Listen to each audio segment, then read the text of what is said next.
नमस्कार, फाइटर समाचार में आपका स्वागत है। पेश है आज 1 अगस्त सुबह 6 बजे राजस्थान की खास खबरें।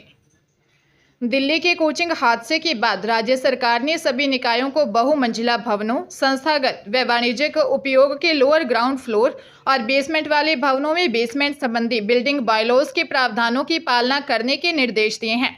साथ ही बेसमेंट में चल रहे कोचिंग सेंटर को लेकर सभी विकास प्राधिकरण, नगर सुधार न्यास और शहरी निकायों व्यावसायिक संस्थागत उपयोग वाले बेसमेंट का निरीक्षण करेंगे। बेसमेंट में कोचिंग सेंटर, लाइब्रेरी या अन्य व्यावसायिक उपयोग किया जा रहा है तो ऐसे सभी बेसमेंट का निरीक्षण किया जाए। उनमें वेंटिलेशन, जल निकासी का प्रबंध और बेसमेंट में आने जाने की व्यवस्था सुनिश्चित की जाए। अगर किसी भवन का अग्निशमन अनापत्ति प्रमाण पत्र नहीं लिया गया है तो उस भवन मालिकों को इसके लिए 15 दिन का नोटिस दें। फिर भी प्रमाण पत्र नहीं लेने पर भवनों को तुरंत सील किया जाए। बात श्रीगंगानगर की करें तो नगर परिषद आयुक्त यशपाल आहूजा ने कोचिंग सेंटरों, हॉस्टलों की जांच में 13 टीमों का गठन किया है। कॉलेजों में रेगुलर स्टूडेंट्स के लिए अब 75% अटेंडेंस अनिवार्य कर दी गई है। कॉलेज आयुक्तालय ने इसके निर्देश जारी किए हैं। 75% से कम अटेंडेंस पर स्टूडेंट्स को स्कॉलरशिप व इंटरनल असेसमेंट के मार्क्स से वंचित रहना पड़ेगा। साथ ही उन्हें एग्जाम में भी नहीं बैठने दिया जाएगा। निर्देश है कि नियमित विद्यार्थी टाइम टेबल के अनुसार अपनी कक्षाओं में उपस्थित दर्ज करवाएं।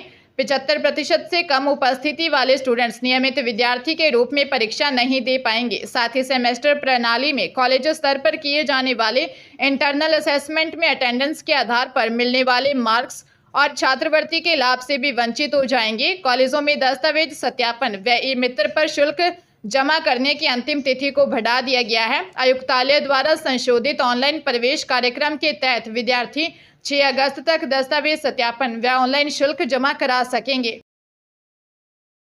भाई बहन के सबसे बड़े त्योहार राखी पर राजस्थान सरकार बहनों को बड़ा तोहफा देने जा रही है। रक्षाबंधन के दिन महिलाएं रोडवेज की बसों में मुफ्त सफर कर सकेंगी। राजस्थान रोडवेज ने रक्षाबंधन के दिन 19 अगस्त को महिलाओं और बालिकाओं को बसों में मुफ्त यात्रा के आदेश जारी कर दिए हैं। रक्षाबंधन के दिन दूर दूर से बहनें अपने भाई को राखी बांधने के लिए जाती हैं। इसी को ध्यान में रखते हुए राजस्थान सरकार ने बहनों के हित में बड़ा फैसला लिया है।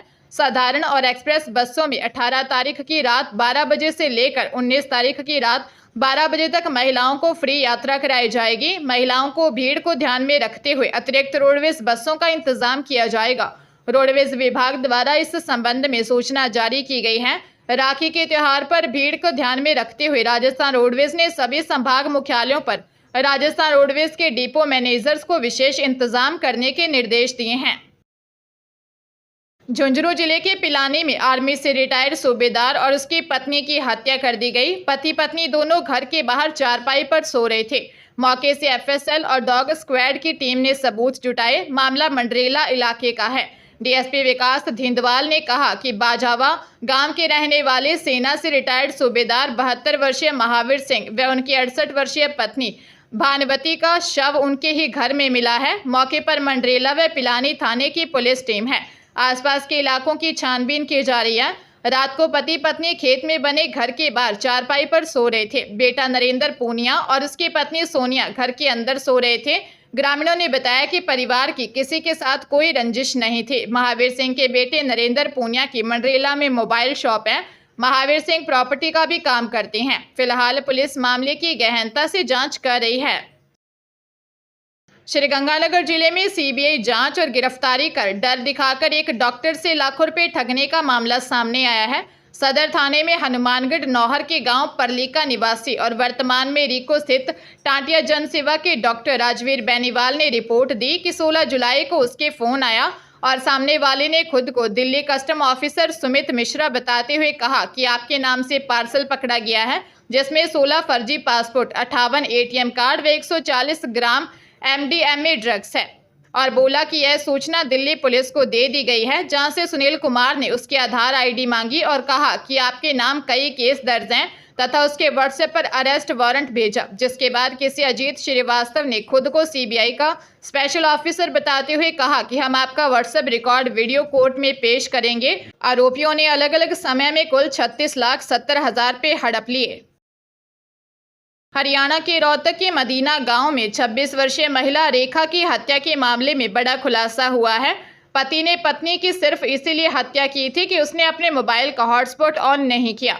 पति मोबाइल में नेट चलाना चाहता था, लेकिन पत्नी ने सफाई करने में व्यस्त होने की बात कही।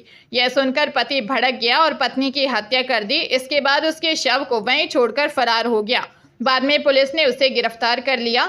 महिला को एक बेटा और एक बेटी है। घटना के दौरान दोनों स्कूल में गए हुए थे। पुलिस पूछताछ में पति बार बार बयान बदलता रहा। पहले उसने कहा कि तंत्र विद्या में उसने हत्या की है, बाद में फिर उसने अपने बयान बदल लिए।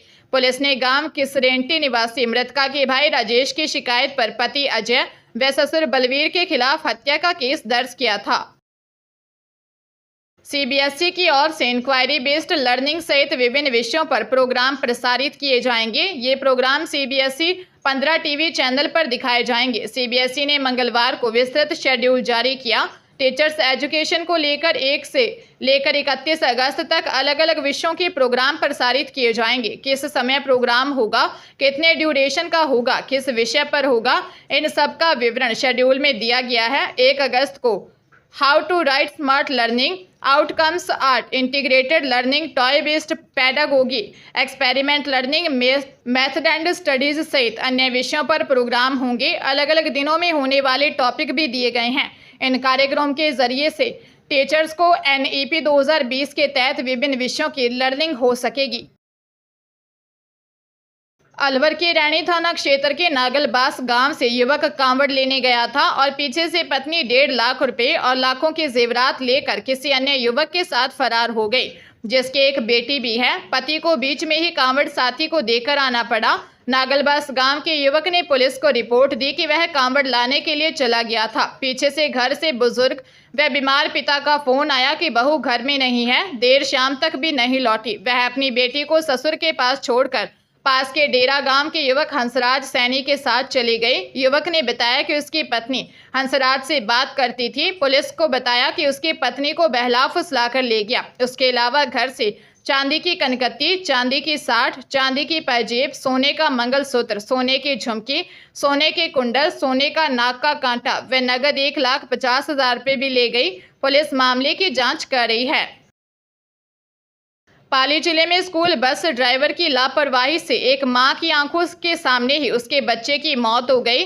घटना रोहट थाना क्षेत्र के सोनाई इलाका में हुई। सोनाई इलाका गांव निवासी 5 साल का कार्तिक पटेल मौर्या गांव में स्थित ब्राइट फ्यूचर स्कूल में पहली कक्षा में पढ़ता था, जो दोपहर को वापस स्कूल बस से घर आ रहा था। घर के पास ही बस स्टॉप है और उसकी मां उसे रिसीव करने के लिए वहां खड़ी थी। मां को देख कार्तिक दौड़कर उसकी तरफ गया। इस दौरान बस ड्राइवर ने बस स्टार्ट कर दी, जिससे मासूम बस की चपेट में आ गया। यह देख ड्राइवर गाड़ी छोड़कर मौके से फरार हो गया। गंभीर घायल कार्तिक को परिजन हॉस्पिटल ले गए, लेकिन रास्ते में ही उसकी मौत हो गई। 4 भाई बहनों में सबसे छोटा मासूम कार्तिक परिवार का लाडला था।